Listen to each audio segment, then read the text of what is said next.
saking semua kejadian. Oke, bolak-balik sampun dipun aturaken wingi-wingi nika napa? Wonten hadis Kanjeng Nabi Muhammad sallallahu alaihi wasallam. Kanjeng Nabi Muhammad sallallahu alaihi wasallam dawuh, ajaban li amril mu'min, inna amrahu kullahu lahu khair. Betapa mengherankannya ini urusan orang mukmin ini.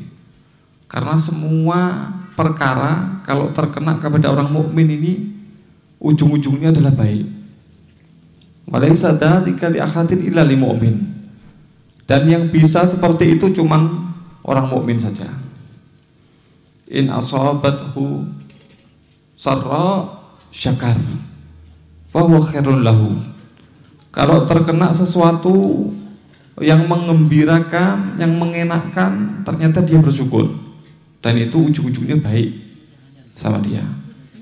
Hadirin, tidak semua orang mendapatkan kebaikan itu hasilnya baik, enggak semuanya. Ada orang punya jabatan tinggi tertipu, ada punya rezeki lancar semakin tidak karu-karuan, ada punya kecerdasan semakin jauh dari Allah Subhanahu wa Ta'ala, dijadikan tokoh semakin banyak yang celaka. Ya enggak? Semakin terkenal enggak jadi baiknya buat dia. Kadang-kadang begitu. Tapi ini orang mukmin dapat sesuatu yang menggembirakan, dia bersyukur dan itu baik bagi dia. Wa in asabathu darra sabar wa huwa khairun lahu. Kalau ternyata kena sesuatu yang membahayakan, yang tidak mengenakkan, ternyata dia sabar dan itu ujung-ujungnya adalah tetap baik. Itu orang mukmin. Nah, kita ini alhamdulillah mudah-mudahan betul-betul jadi orang mukmin. Nah, baru kali-kali disampaikan, nah ini adalah prakteknya insyaallah. Momentum bagi kita untuk praktek berkali-kali. Dulu sudah kita sampaikan cerita mertua dari Habib Umar ya, Habib Muhammad bin Abdullah Al-Haddad. Beliau sampai difitnah, lancar dakwah beliau diterima, ternyata ujung-ujungnya ada yang fitnah sampai hampir di penjara, mengadu kepada gurunya Habib Alwi bin Syahab. Ternyata justru gurunya ini angkat tangan sambil mengucapkan alhamdulillah. Nah, bingung ini, saya ini lagi mengeluh, sambat, mengadu, curhat ini, loh kok malah dibilang alhamdulillah. Karena beliau mengatakan tidak ada yang berada di jalan ini terus lancar-lancar terus, itu tidak ada. Loh kok kamu saya perhatikan lancar terus, aman terus. Bukan karena bagusnya, Rasulullah paling bagus, ternyata ada ujiannya. Salaf kamu lebih bagus, lebih hebat, ujiannya luar biasa. Loh kok lancar-lancar kamu? Begitu kamu ternyata mendapatkan ujian begini, oh berarti kamu berada di jalur yang benar. Kemarin saya takut kamu itu kena istidraj. Nah, ternyata alhamdulillah ini berarti kamu benar ini. Begitu. Sudah kita ceritakan juga bagaimana Habib Umar dia dulu murid-murid beliau, ada Habib Kazim dan ada beberapa para murid beliau yang lain dakwah di daerah yang membenci terhadap akidah kita ini, nggak senang maulid, nggak senang ziarah kubur, nggak senang tawasul, nggak senang amalan-amalan kita gitu. Padahal dulunya adalah mereka, kakek-kakeknya ini adalah orang-orang kita. Ternyata kena musibah, yaitu dijajah. Kemudian ada masa PKY, Partai Komunis Yaman, ya, komunis.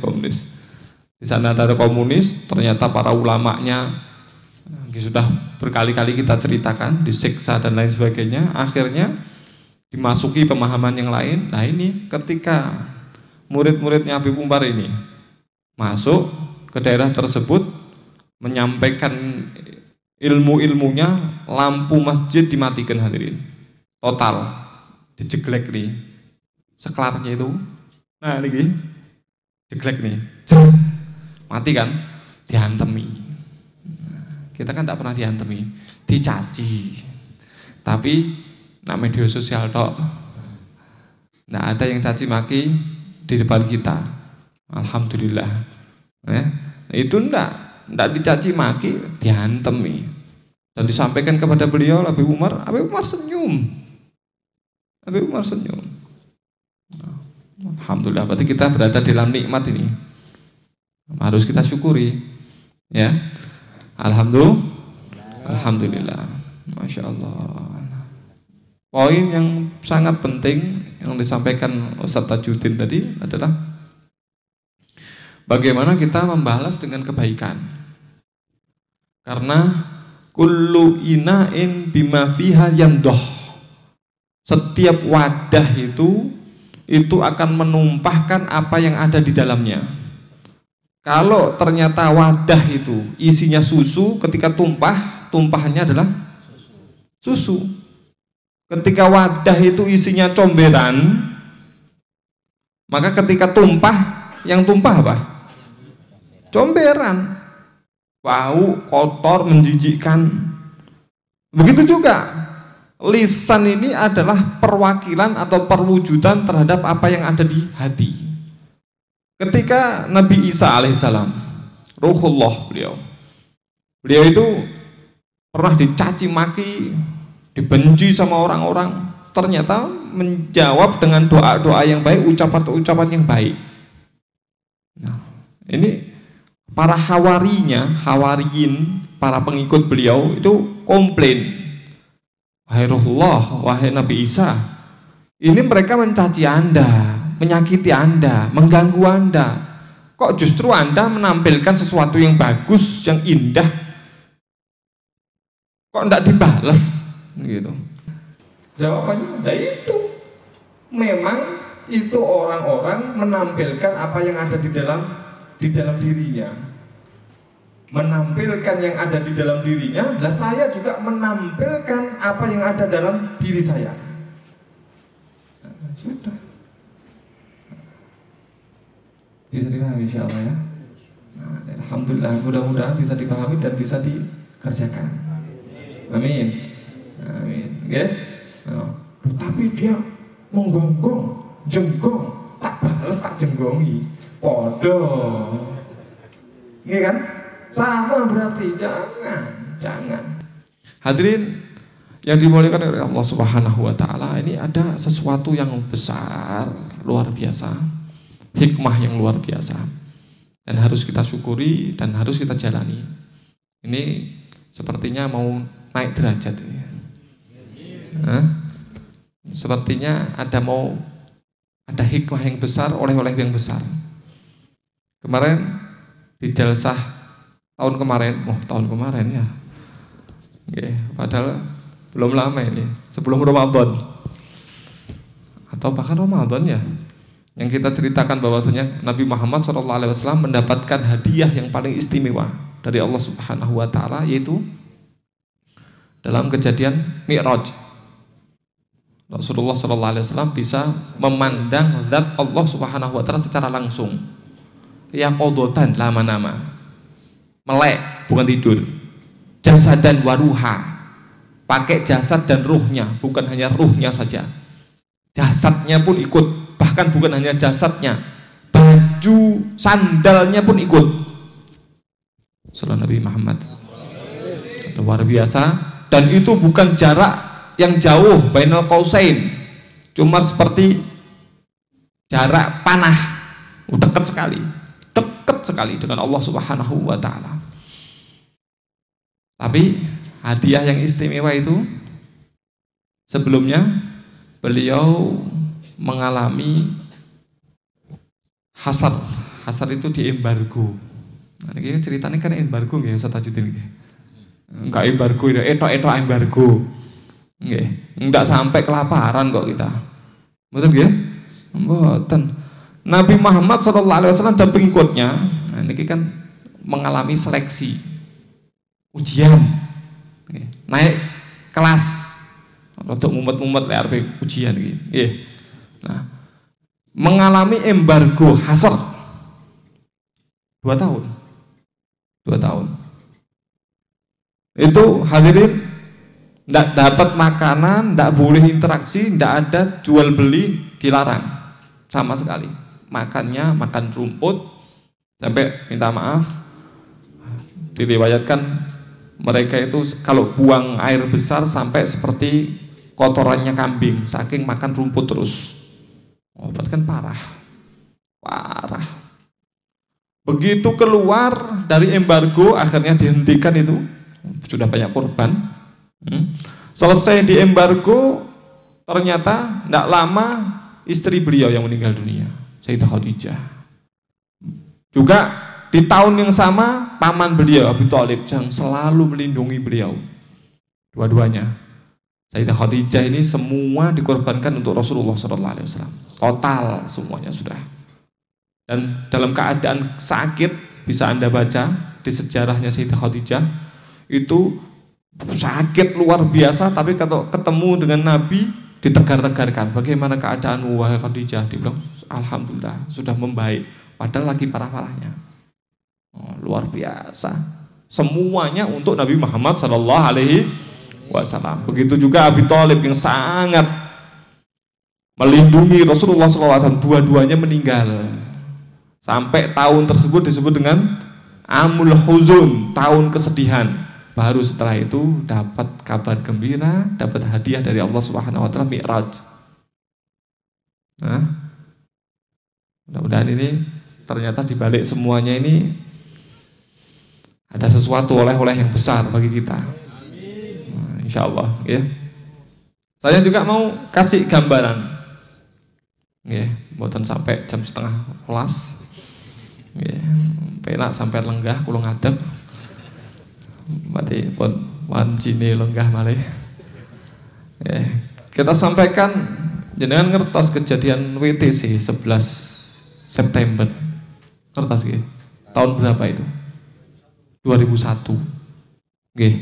Ada 2 gedung ditabrak pesawat sampai hancur, Pentagon juga ditabrak ya. Terus difitnah, yang difitnah adalah orang Islam, katanya Islam ini adalah agama teroris, betul? Betul ya? Tahukah Anda? Waktu pertemuan para du'ah, multaqa du'ah di sana, ada Syekh Abdul Fattah namanya.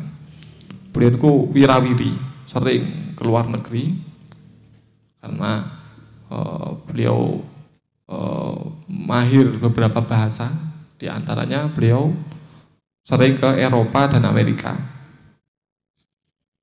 Hadirin, beliau menceritakan, Syekh Abdul Fattah ini, ketika di Eropa dan di Amerika sekitar sana, Amerika kan benua, gitu.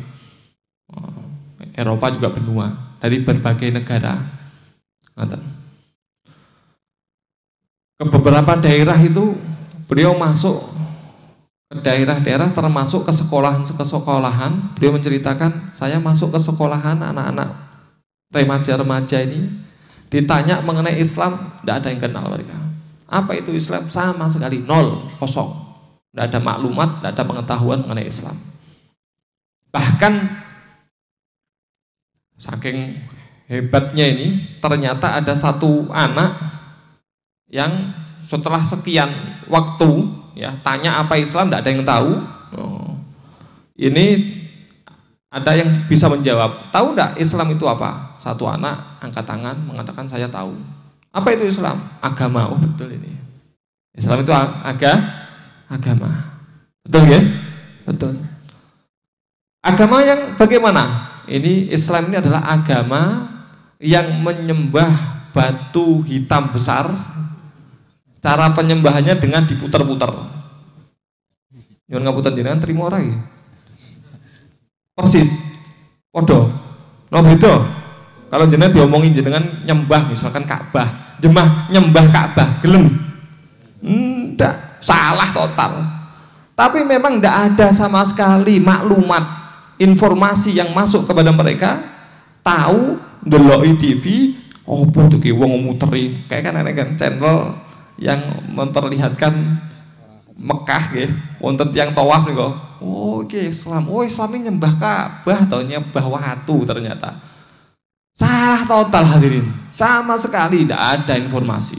Nah, wonten kejadian niku. Difitnah pelakunya adalah orang muslim.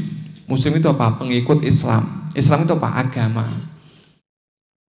Agama itu apa? Nah, agama Islam itu siapa yang bawa? Muhammad. Hebatnya mereka itu mau membaca. Kekurangan kita kurang baca. Atau sekali membaca langsung menyimpulkan ini adalah yang benar. Dereng mau sing lintu-lintu dia langsung ini yang benar. Kena hoax siji langsung melenyok, langsung bengkong. Mereka enggak cari, baca mereka. Dibaca apa itu Islam, agama yang bawa siapa? Muhammad. Cari informasi mengenai Nabi Muhammad SAW.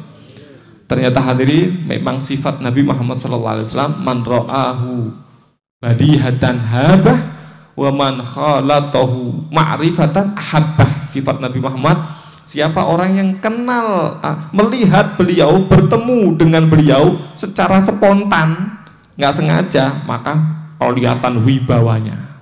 Tapi orang yang sampai bisa kumpul bareng sama beliau, sampai deket sama beliau, sampai kenal sama beliau, semakin kenal semakin cinta.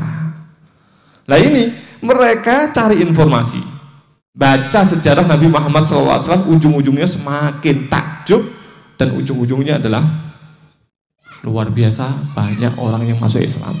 Jangan sakit patos di internet gitu. Kata tempat ibadah agama lain didol, dibeli, dijadikan masjid. Jangan patos sih, okay. Dan bondong-bondong orang masuk Islam. Bahkan penelitian ini, senes jirini penelitian ini diteliti kalau grafiknya seperti ini, maka 2050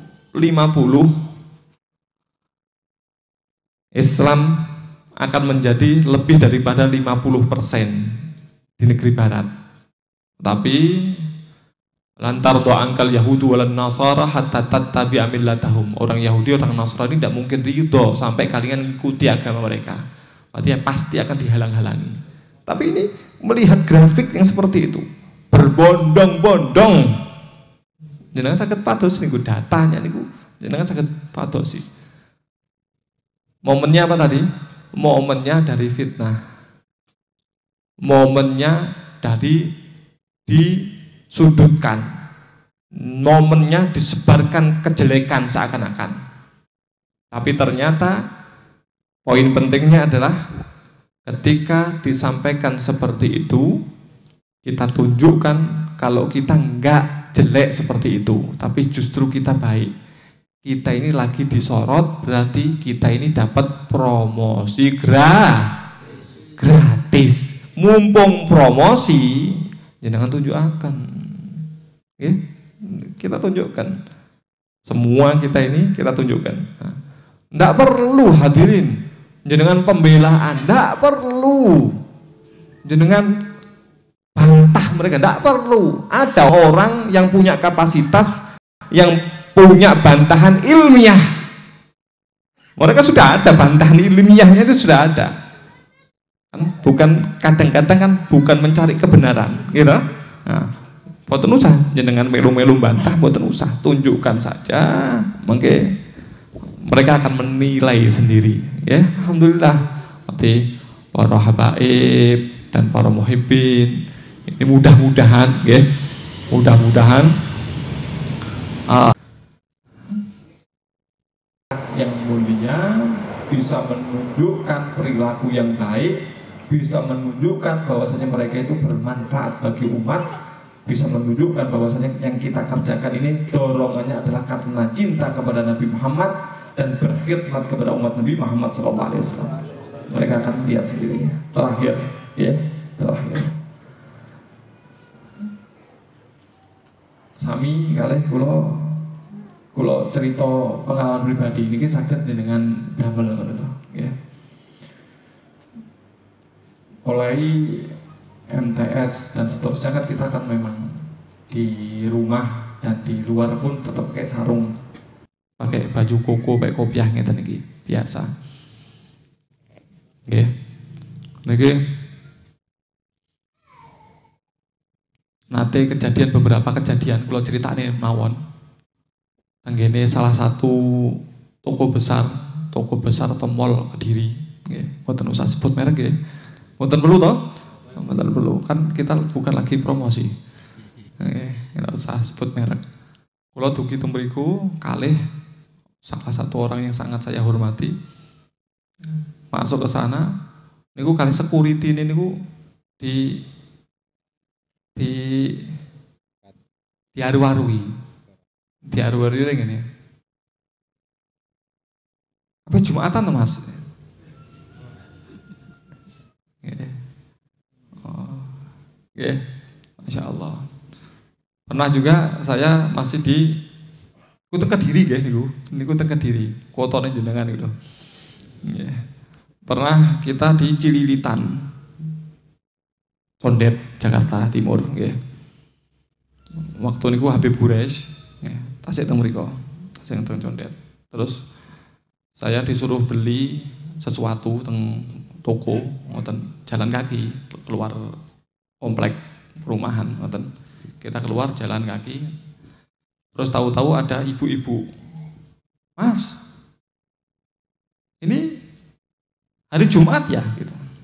Ngoten teh ibu-ibu niku. Kalau jawabi dengan polosnya, karena kula nggih polos memang kan. Hari Rebo, Bu. Oh, saya kira hari Jumat. Saya kira mau Jumatan, tapi dengan bahasa mriko, bahasanya Jakarta mriko. Saya kira mau Jumatan. Oh, ndak Rebo. Kalau kalian melampah ngoten ngertos kula, lagi teng dalan lagi loading. Lah aku mau disindir loh. Aku mau disindir ternyata. Nggih. Tapi ternyata hadirin sekarang orang pakai gamis di Jakarta biasa pol. Teng Pasuruan damel gamis, damel cadar, biasa pol. Zaman riyen gitu. Wah, luar biasa. Zaman riyen luar biasa. Gitu, terus ya? Oke. Pernah juga waktu masih kula wirawiri teng Cirebon, Kediri, kan sering wirawiri ya. Waktu niku 2 minggu sekali kita wirawiri. Kadang pakai mobil. Nih Gus Fadol ngertos nih. Menang ya Mer ya? Nggih, 2 minggu sekali. Kediri kok Kediri Cirebon kok Tulungagung Kediri ngono lho. Nggih wekdal niku. Cowodek kancene. Turu teko nggih. Nggih.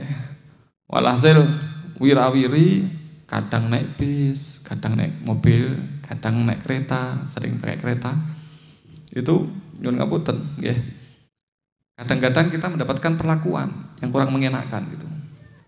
Ya mungkin anggapannya mereka iki gak ngerti busana iki.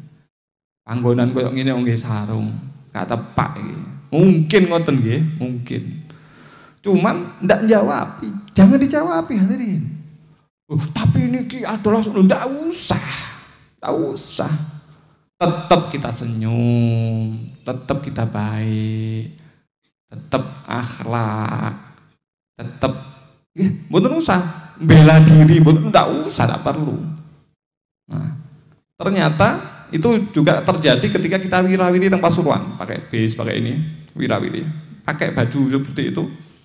Ternyata kita sering wirawiri dan akhirnya tadi ada perlakuan yang kurang mengenakan, ujung-ujungnya adalah kita diprioritaskan lebih daripada yang lain tanpa minta. Tapi antri kadang-kadang kita didulukan dan lain sebagainya lah. Ada beberapa perlakuan yang kita diistimewakan tanpa minta. Oh, tapi kan jenengan, Beb. Zaman riyen iki. Jenengan mboten tepang kula. Gitu. Ndak ada yang bukan masalah itu, bukan. Bukan juga karena jenengan pinter bantah. Kita ndak bantah, ndak perlu dibantah. Ndak perlu dibantah. Tunjukkan akhlak momen bagi Anda itu. Dan tidak usah ben kok dimulyakno, tidak perlu. ndak perlu. Gusti Allah niku ngatur sedaya.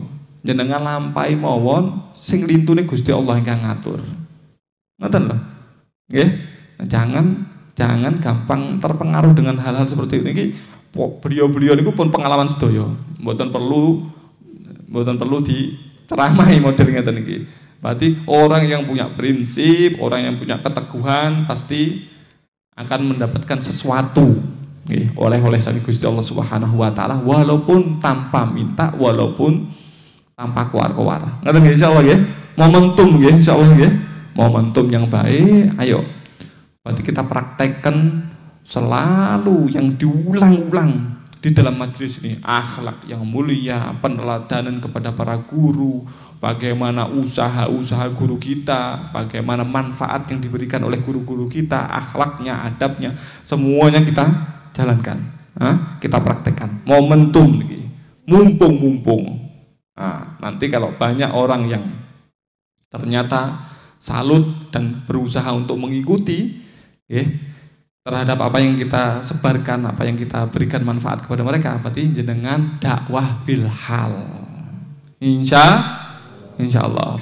Dan lisanul hal afsahu min lisanil maqal. Lisan perbuatan ini lebih fasih daripada hanya sekedar lisan ucapan saja. Ya Allah bitaufik. Mudah-mudahan dikasih kekuatan, taufik, hidayah oleh Allah Subhanahu wa taala, sehingga semakin hari semakin menjadi baik lagi, dan semakin hari semakin kenal dengan Nabi, dan semakin hari semakin dekat dengan Allah Subhanahu wa taala. Amin amin ya rabbal alamin. Ngatur saking kawula wonten lepat-lepatipun nyuwun ngapunten sagung saking pun hadanillahu wa iyyakum ila shiratal mustaqim. Wassalamualaikum warahmatullahi wabarakatuh.